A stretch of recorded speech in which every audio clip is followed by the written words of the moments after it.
Hey everyone! Welcome to Open Question. Atheists are some of the most misunderstood people in the world. They are often looked down upon, judged harshly, and in some societies even cursed openly. To call yourself an atheist is, for many, to invite suspicion, hostility, or pity. But why does this happen? Why are people who simply do not believe in God or gods treated as if they are dangerous, immoral, or broken? The answer lies deep in human psychology, culture, and history. From the beginning of civilization, belief in gods was the default. Religion was not just about worship, it was the foundation of society. Kings ruled with divine approval, communities formed around shared rituals, and morality was linked directly to faith. To reject religion in such a world was to reject the glue that held everything together. An atheist was not simply someone without belief. They were seen as someone who threatened the very structure of society. Even today, this ancient suspicion lingers, making atheists targets of scorn. One major reason atheists are looked down upon is the assumption that morality comes only from religion. Believers are told that without God there can be no good, no justice, and no reason to be kind. An atheist then is seen as someone who has no guide for right and wrong. If you don't believe in God, people say, why wouldn't you lie, steal, or kill? This assumption paints atheists as dangerous, even if they live honest and compassionate lives. The irony is that morality existed before religion and exists outside of it, built on empathy, fairness, and cooperation. Yet the myth persists that an atheist must be immoral simply because they do not fear divine punishment. Another reason atheists are cursed is fear. Religion often relies on the idea that doubt is dangerous. Questioning holy truths threatens the power of faith. An atheist, by their very existence, is a question walking around. They force others to think, what if God isn't real? For many believers, this thought is terrifying. It shakes the ground beneath everything they stand on. So instead of engaging, they reject and curse the atheist, as if by attacking them they can silence the doubt. The atheist becomes the scapegoat for the believer's own hidden fears. Atheists are also looked down upon because they refuse to play along with comforting illusions.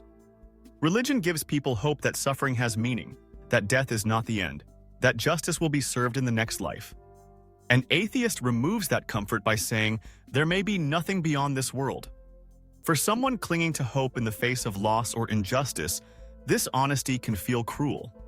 Instead of seeing the atheist as brave for facing life without guarantees, they see them as cold, heartless, or arrogant.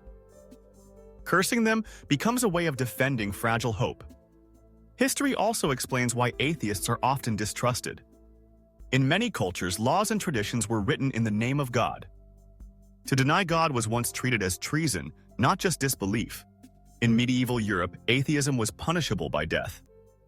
In some parts of the modern world, it still is. Generations were taught that rejecting religion meant rejecting the nation, the family, and even humanity itself.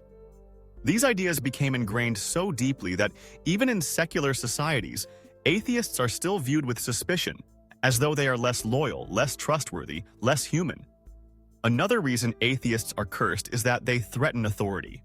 Religious leaders, politicians, and kings all rely on faith to maintain control. If people stop believing that authority is given by God, then those in power lose legitimacy. Atheists, by rejecting divine backing, indirectly challenge authority itself.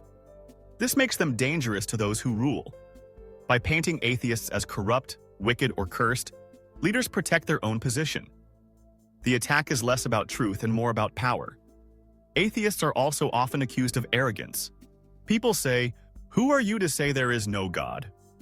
To many believers, doubting divine truth feels like pride, like claiming to be smarter than the rest of humanity. Atheists are seen as people who set themselves above tradition, family, and history. They are told they think too much, that they are overconfident in human reason. But in reality, most atheists simply say, "I do not see enough evidence." This is not arrogance, it is honesty. Yet honesty is easily mistaken for pride when it contradicts sacred beliefs. Socially, atheists are cursed because they disrupt unity. In religious families and communities, faith is a shared language. Holidays, prayers, and rituals bring people together. The atheist in the room becomes the outsider, the one who does not bow their head, who does not join the chant, who does not repeat the prayer. Their refusal is not meant as disrespect, but it feels like rejection to others. Instead of questioning their own faith, believers often turn their discomfort into anger at the atheist. It is easier to curse the outsider than to face the cracks within. Another reason is the link between atheism and suffering.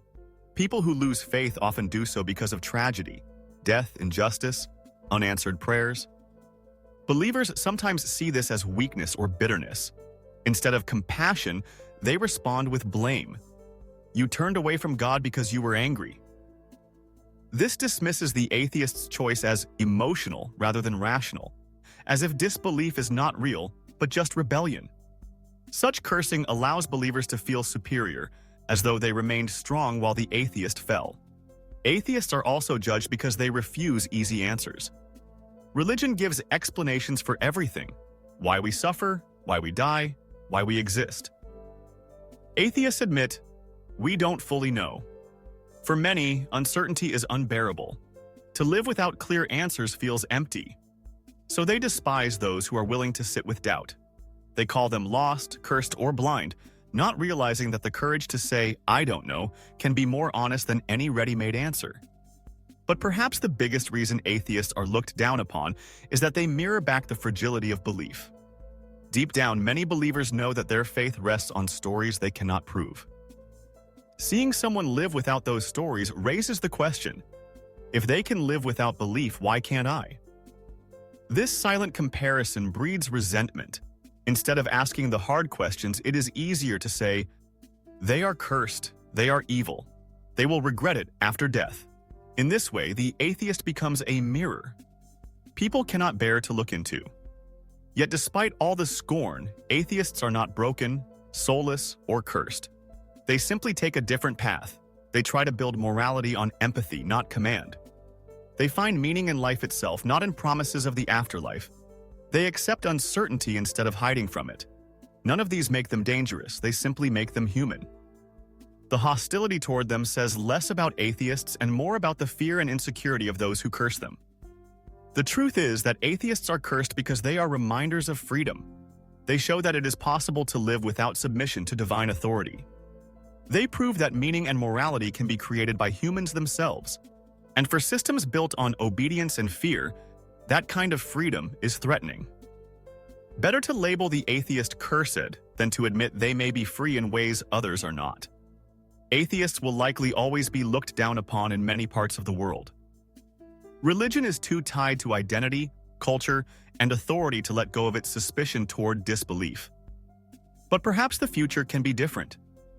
Perhaps people will learn that atheism is not a curse, but a choice, one that deserves respect, even if not agreement.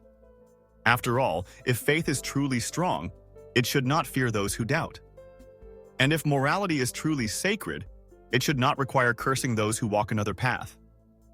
In the end, atheists are looked down upon and cursed not because they are evil, but because they refuse to pretend. They choose truth, even when it is uncertain, over comfort that may be false. They choose honesty, even when it isolates them.